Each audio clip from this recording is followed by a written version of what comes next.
เมื่อสุงค่ะพี่น้องเขาค่ะปอดตอนนี้นี่เป็นคลิปวิดีโอ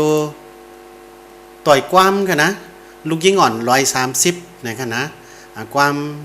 สลาลงสายเมากันนะความปุ่งในต่อยไว้กี่สี่กันนะมีสั่งหลายๆเนี่ยคาริมาต่อยเป็นร้อยๆนะ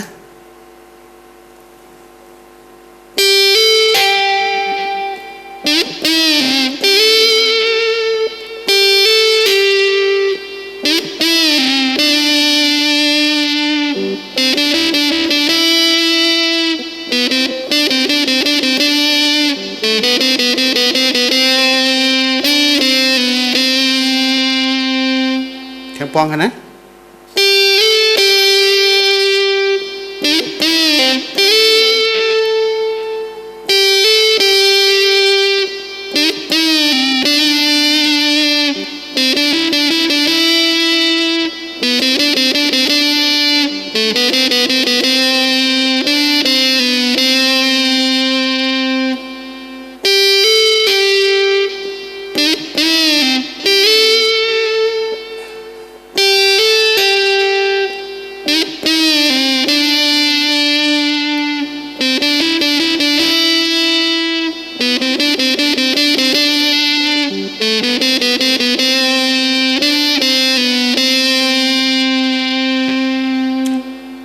เข้ามาต่อยจอมแต่งปินค่ะ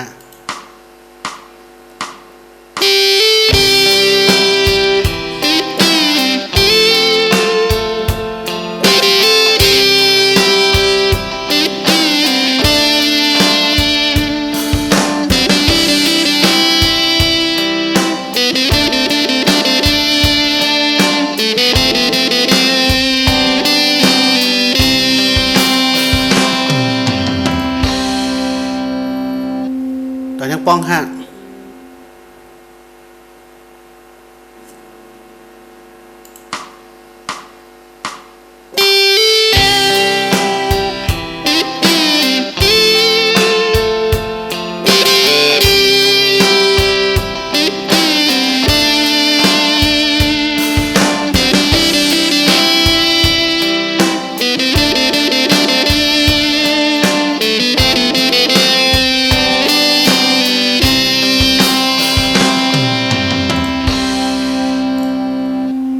พี่น้องเขาค่ะในเป็น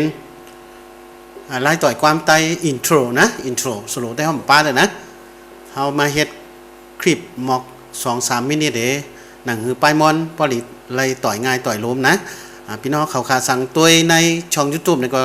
เช่นเราอย่าลืมติ๊กไลค์ติ๊กแชร์แล้วก็นิกติดตามแล้วก็ติ๊กหมาคิงไว้กันนะสั่งว่าคันมีคลิปใหม่ๆนี่ก็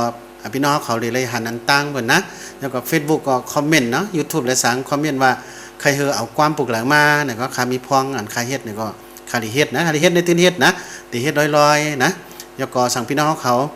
สนใจลองให้ตึงและสั่งลองตัดต่อวิดีโอและสั่งเนาะลองปลายมอนกูมิวนะลองจักกะลาโอเคนะ Extreme มานะจะในแล้วก็เรื่องสติมมานะอันใครเฮ็ด Facebook ไลฟ์จะไหนก็กับสืบต้องถามผักคอมเมนต์ไว้ใต้นะคะนะสั่งพี่น้องเขาใครให้ความบุญเลยก็ปันไว้ใต้นะคะนะคดีเอามาเฮ็ดกูวันค่ะคลิปตอนนี้มาชงค่า